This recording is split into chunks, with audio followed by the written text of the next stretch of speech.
Un pays longtemps classé parmi les plus pauvres accélère soudain, comme si ses statistiques changeaient de logique en quelques années à peine, à contretemps du reste de la région.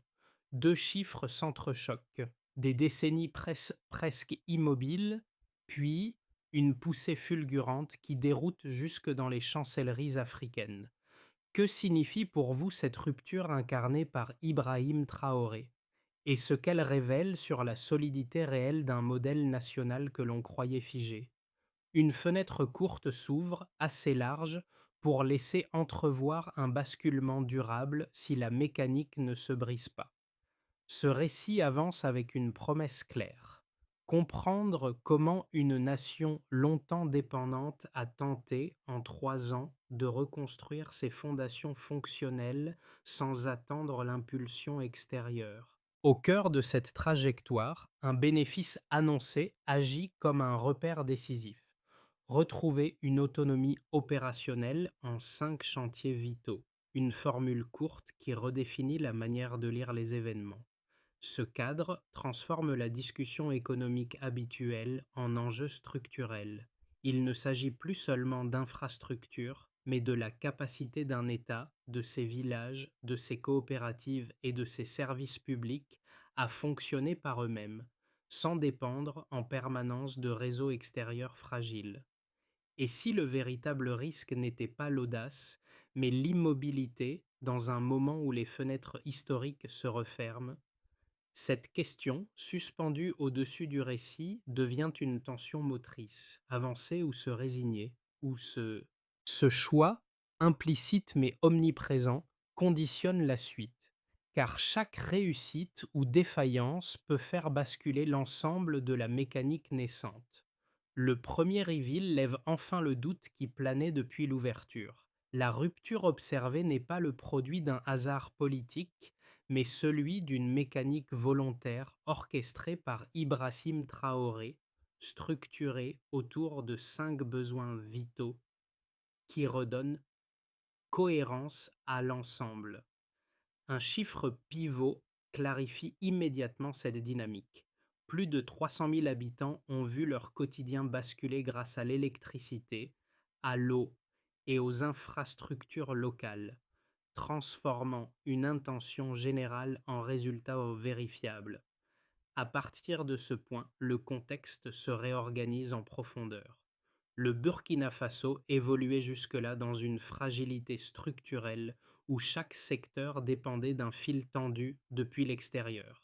L'agriculture reposait sur des importations volatiles. L'énergie restait concentrée dans quelques zones urbaines, la santé demeurait vulnérable aux ruptures logistiques. Le logement manquait de financement stable et la finance, tournée vers des circuits extérieurs, laissait filer l'épargne hors du territoire. Il suffisait qu'un seul maillon se rompe pour que des régions entières se retrouvent paralysées en quelques jours. Cette accumulation de vulnérabilité explique pourquoi le pays semblait avancer dans une forme d'immobilité contrainte, incapable de créer sa propre inertie. La bascule lancée par les 5 besoins vitaux agit alors comme un renversement méthodique. Reprendre les leviers essentiels un à un, relier les chantiers entre eux, produire localement ce qui était jusque-là importé. L'agriculture cesse d'être une activité isolée et commence à alimenter des usines locales. L'énergie s'étend des centres urbains vers les villages, créant un socle productif plus homogène. L'eau, auparavant aléatoire, devient un instrument de stabilité quotidienne. La finance se territorialise, permettant au flux monétaire de circuler en interne plutôt que de s'échapper. Cette logique n'a rien d'idéologique. Elle suit un enchaînement pragmatique: produire, transformer, relier, sécuriser, financer, qui crée une cohérence nouvelle. Les observateurs qui voyaient auparavant une suite d'annonces perçoivent désormais un système où chaque segment renforce le précédent, comme si une inertie constructive commençait enfin à se bâtir de l'intérieur. Pour comprendre comment la dynamique s'enracine réellement, il faut suivre celles et ceux qui en incarnent les premiers effets concrets, là où les statistiques deviennent des gestes quotidiens. Le changement cesse alors d'être une abstraction institutionnelle pour se matérialiser dans des trajectoires individuelles, parfois modestes, mais révélatrices. Le premier micro-cas vient de Kouougou. Mariam, ouvrière de la Red Gold Factory, décrit la transition comme une bascule silencieuse. Autrefois, ces tomates pourrissaient au bord des routes faute de circuits fiables. Aujourd'hui, chaque lot transformé, made in Burkina Faso, représente pour elle une victoire simple mais décisive. Son revenu se stabilise, son travail gagne en reconnaissance et, surtout, elle voit enfin la valeur de son effort devenir tangible. Dans son atelier, la transformation industrielle n'est pas un slogan, c'est une routine qui sécurise des saisons entières. Le second micro-cas s'inscrit dans un village électrifié par le programme Yellen. Un instituteur raconte comment les cours du soir, abandonnés durant des années, ont repris dès les premières semaines d'éclairage solaire. Les enfants arrivent plus tôt, stimulés par un espace qu'ils considèrent désormais comme leur lumière. Pour lui, le changement n'est pas seulement technique, il est psychologique, car il redonne aux jeunes l'impression d'avancer par leurs propres moyens. Ces scènes, pourtant modestes, convergent vers une même dynamique. Lorsque l'infrastructure fonctionne, elle transforme non seulement l'usage, mais aussi la confiance. Cette confiance circule ensuite dans les coopératives, les marchés, les écoles et les ateliers, créant un effet d'entraînement qui dépasse le périmètre initial des projets. La question essentielle demeure: qu'est-ce qui consolide vraiment une transformation? Avant, les récoltes se perdaient sur les routes. Après, un choc logistique brutal révèle l'absurdité d'un modèle où le pays exportait des produits bruts pour les réimporter transformés. Ce glissement avant-après devient le déclencheur qui permet à Ibrahim Traoré de convertir une indignation diffuse en impulsion méthodique, structurée autour d'une chaîne d'action rapide et lisible. Tout commence à ce moment précis. Tout commence par ces tomates abandonnées au sol, devenues symboles d'un système incapable de se soutenir.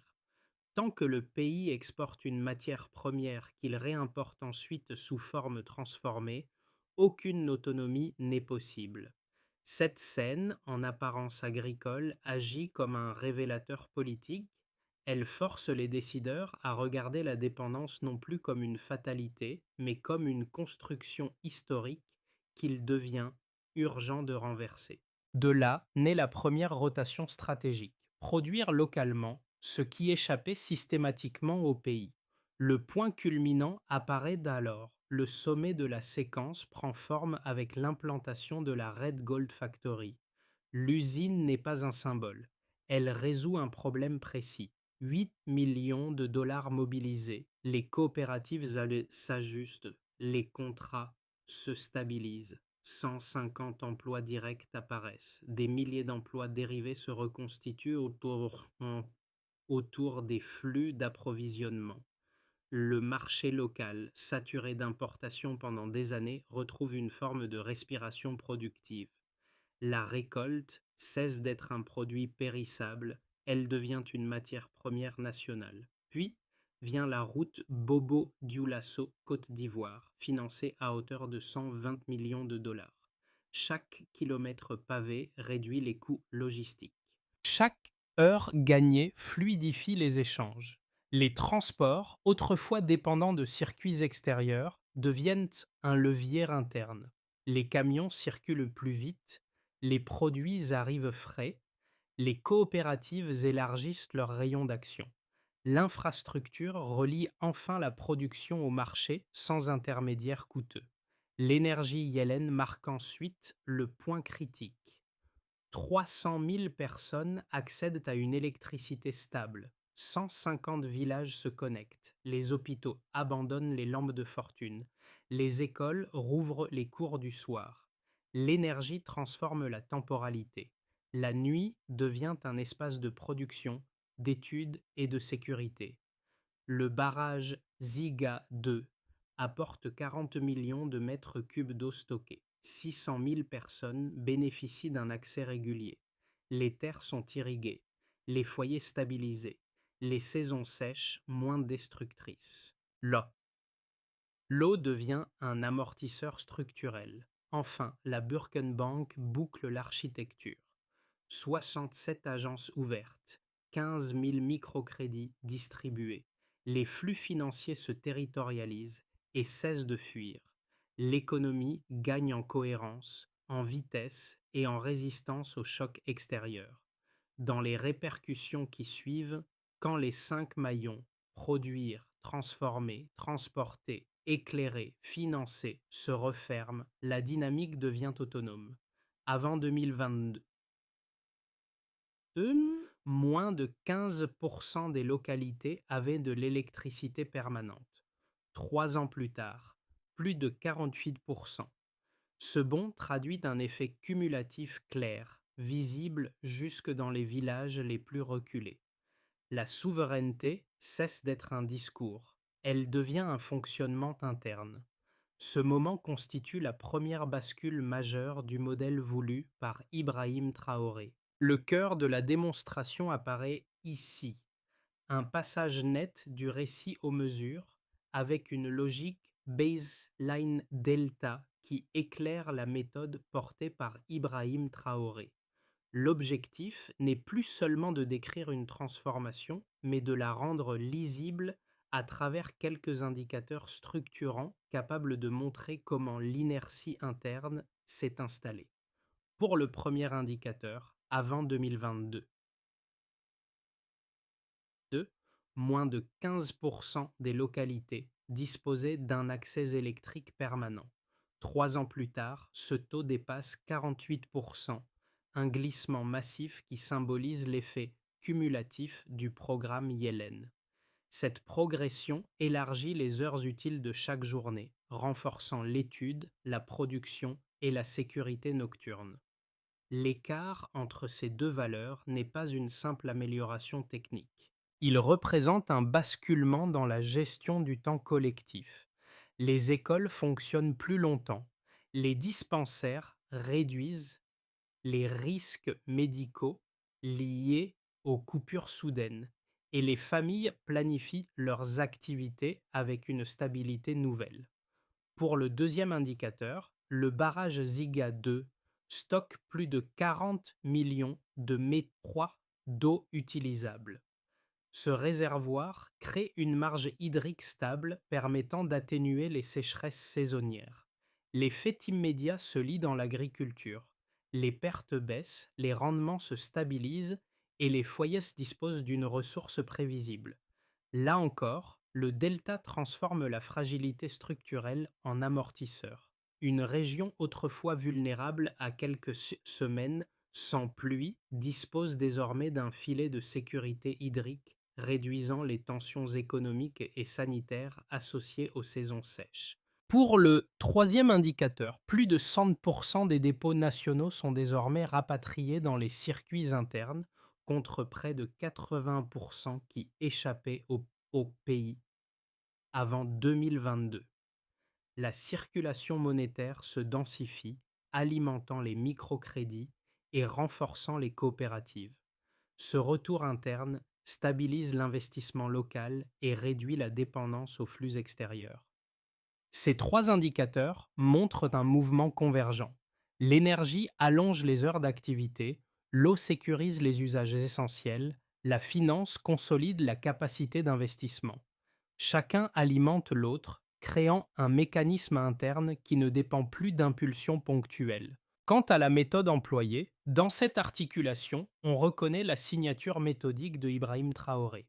Produire localement, connecter les chantiers pour éviter les maillons isolés, mesurer les variations, corriger immédiatement les écarts. Cette approche rend la progression durable. Elle crée un système où chaque amélioration renforce la suivante, où chaque indicateur éclaire un levier concret, où chaque delta mesure une capacité réelle plutôt qu'un simple objectif théorique. La lisibilité publique des chiffres devient alors un outil stratégique. Elle permet d'orienter les investissements, d'identifier les blocages et de renforcer la transparence institutionnelle. Pour les observateurs extérieurs, ces données constituent la frontière entre une ambition politique et une trajectoire opérationnelle. La cohérence apparaît ainsi non dans un slogan, mais dans la capacité à montrer comment un pays fragile consolide un fonctionnement interne à partir de ses propres indicateurs. C'est ce passage du discours vers la mesure qui marque la véritable montée en puissance du modèle. L'un des arguments les plus récurrents avancés par les détracteurs du modèle burkinabé repose sur une idée simple. Un pays enclavé et dépourvu de ressources stratégiques majeures ne pourrait jamais atteindre une véritable autonomie économique. Selon cette première thèse, réduire les flux extérieurs créerait un vide dangereux, affaiblirait les fondamentaux et rendrait l'économie plus vulnérable encore aux pressions financières ou géopolitiques.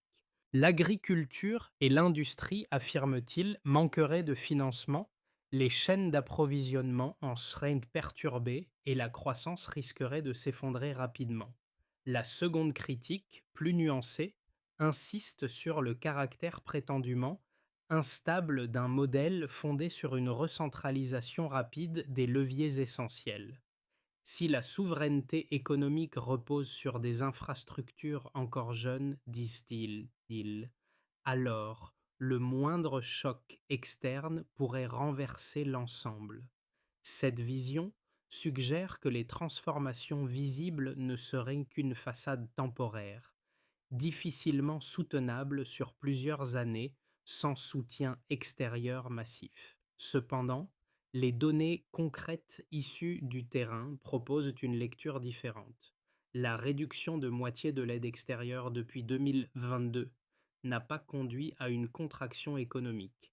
Au contraire, les recettes agricoles ont doublé. Cette hausse provient de la stabilisation de la production locale et de l'introduction d'une transformation industrielle continue grâce à la Red Gold Factory.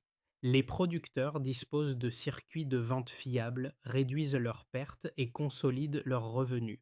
L'impact s'étend aussi au-delà de l'agriculture. Les écoles fonctionnent désormais le soir grâce à l'éclairage solaire. Les dispensaires assurent des soins nocturnes avec une régularité nouvelle. Et les marchés locaux bénéficient d'une production transformée qui réduit les coûts et limite la dépendance aux importations. Les infrastructures d'énergie et d'eau stabilisent le quotidien, tandis que la finance territorialisée soutient la montée en puissance des coopératives. Ainsi, loin d'affaiblir l'économie, la substitution progressive des flux extérieurs par des circuits internes a renforcé la résilience et augmenté la capacité d'absorption des chocs. Le modèle se révèle non seulement soutenable, mais déjà opérationnel dans plusieurs secteurs clés. Un seuil s'est formé. À ce moment du récit, un glissement qualitatif apparaît. Les projets ne fonctionnent plus comme une suite d'impulsions séparées, mais comme un système qui s'active de lui-même. Ce changement silencieux marque le véritable midpoint, celui où l'action de Ibrahim Traoré cesse d'être motrice et devient simplement directionnelle. Le modèle avance désormais par inertie interne. Dans les villages électrifiés, les écoles nocturnes ne rouvrent plus sur instruction, mais par habitude. La lumière devient un réflexe collectif, un rythme nouveau qui structure la vie quotidienne. Les enfants étudient plus longtemps, les familles réorganisent leurs activités et les services publics opèrent avec une continuité inédite. La finance locale montre le même glissement. Les microcrédits, introduits avec prudence, circulent aujourd'hui comme un mécanisme naturel. Les coopératives investissent plus vite, les petites entreprises émergent plus tôt et les flux monétaires demeurent sur le territoire, renforçant la boucle productive. Ce midpoint révèle donc une transformation profonde. Ce n'est plus la volonté centrale qui soutient la mécanique, mais l'alignement des usages quotidiens. Le modèle n'est plus une hypothèse. Il devient une pratique spontanée. La question se déplace alors. Jusqu'où cette cohérence peut-elle s'étendre sans perdre sa solidité? Les effets de la transformation portée par Ibrahim Traoré se lise désormais dans plusieurs sphères, chacune révélant à quel point la dynamique enclenchée dépasse le cadre institutionnel pour toucher la vie quotidienne. Ces impacts se répartissent en quatre groupes: ménages, structures nationales, producteurs locaux et environnement régional, qui composent ensemble un tableau cohérent de la nouvelle inertie du pays. D'abord, dans les villages électrifiés par le programme Yellen, la différence est immédiate. Les familles gagnent plusieurs heures utiles chaque soir. Les enfants, longtemps limités à la lumière naturelle ou au kérosène, étudient désormais sous un éclairage stable. Les femmes prolongent leurs activités artisanales, augmentent leurs revenus et réduisent leur exposition aux fumées toxiques. Cette extension du temps disponible modifie la gestion du quotidien.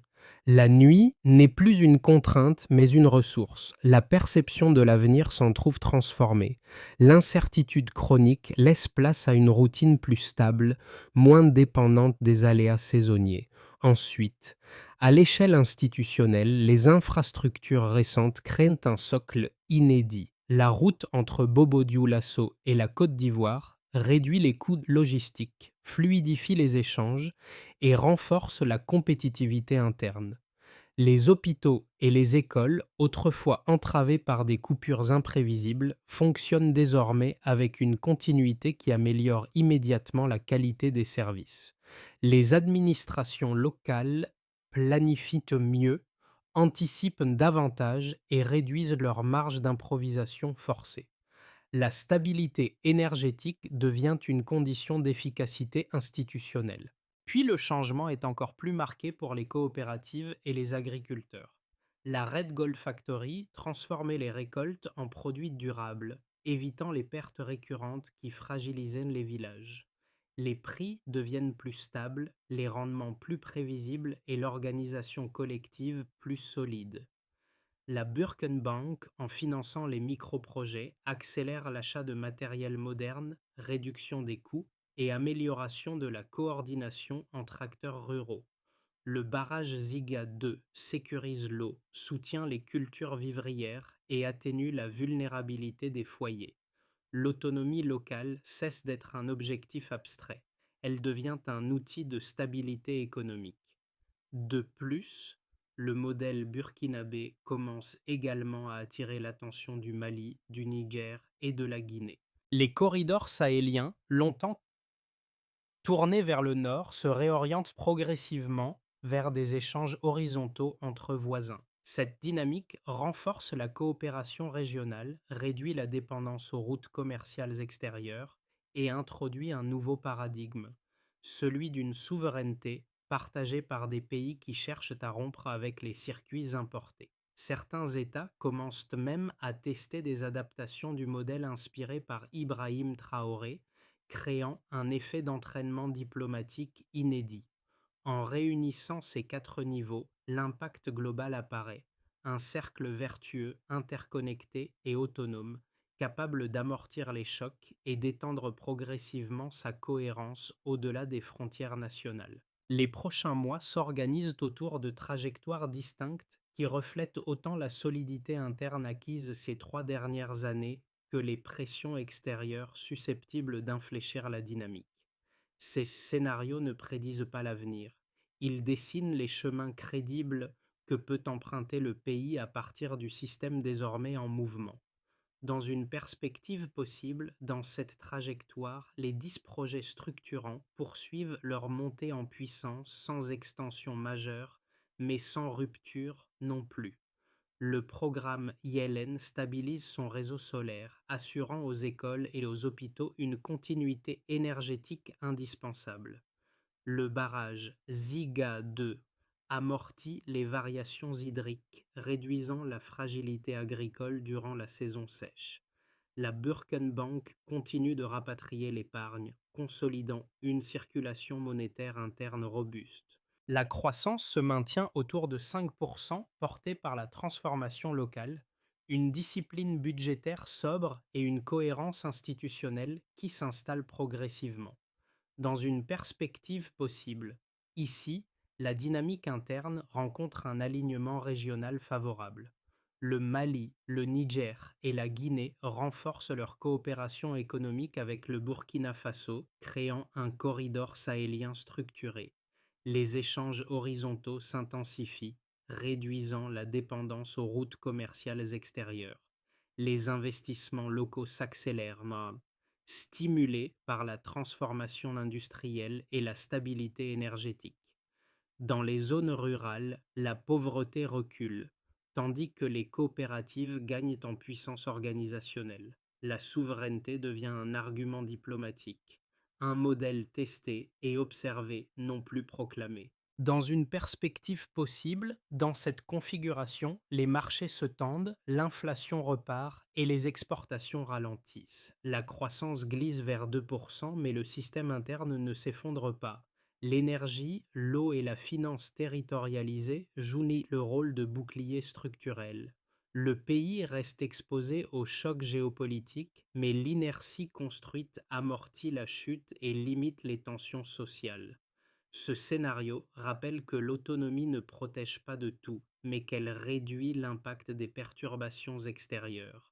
Quel que soit le chemin, une constante s'impose. La souveraineté n'est pas un pari, mais une discipline. Lire l'évolution, non en termes d'événements, mais de cohérence, permet de comprendre comment une trajectoire peut plier sans se rompre. Les transformations engagées ne se lisent pas uniquement dans les infrastructures ou les chiffres. Elles se répercutent dans la vie quotidienne de groupes très différents, chacun absorbant à sa manière cette dynamique nouvelle. Comprendre cet impact humain permet de saisir pourquoi la cohérence du modèle semble désormais s'enraciner au-delà des seules décisions publiques. Pour les familles, dans les zones récemment électrifiées, la lumière change la temporalité domestique. Les enfants étudient plus longtemps, sans dépendre de la lueur irrégulière du kérosène. Les femmes prolongent leurs activités productives en soirée, ce qui augmente leurs revenus et réduit les risques sanitaires associés aux combustibles traditionnels. Cette stabilité transforme le quotidien. La gestion du temps devient un outil d'autonomie et le foyer gagne une prévisibilité nouvelle. Pour les communautés rurales, pour les coopératives agricoles, la transition vers des circuits locaux est plus qu'un soulagement logistique. C'est une revalorisation. Elles s'organisent mieux, investissent plus rapidement grâce au microcrédit et renforcent leur capacité collective. Les marchés ruraux, autrefois dépendants des fluctuations d'importation, gagnent en stabilité. Ces groupes, longtemps vulnérables, deviennent des acteurs capables d'alimenter un mouvement durable. Pour la diaspora, à l'étranger, beaucoup observent un pays qui redéfinit son rapport à l'autonomie. Certains envisagent un retour symbolique, d'autres un soutien financier ou technique. Le récit national se transforme en point d'ancrage, donnant à la diaspora une raison de regarder vers le pays avec une perspective plus active. Soutenir un projet local, établir un partenariat régional ou contribuer à l'éducation. Trois gestes simples qui peuvent renforcer la cohérence déjà en cours.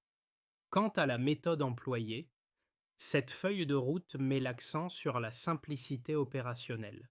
Chaque chantier doit renforcer les autres et chaque résultat doit pouvoir être vérifié par des indicateurs concrets. D'abord, énergie, eau, santé, éducation, finances. Chaque projet doit cibler un seul domaine et éviter la dispersion. Qui les équipes locales formées lors des premiers chantiers? Quand?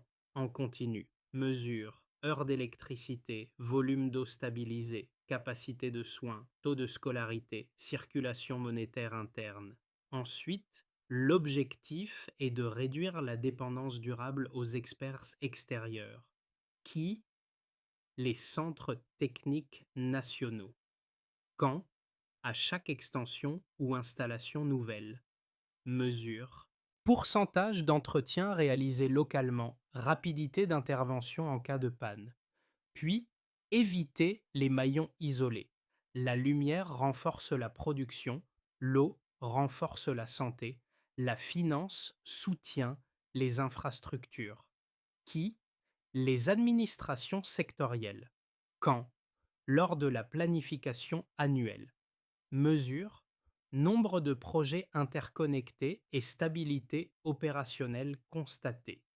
De plus, les bilans publics réguliers permettent d'ajuster avant que les blocages ne deviennent structurels. Qui? Ministères et communes. Quand?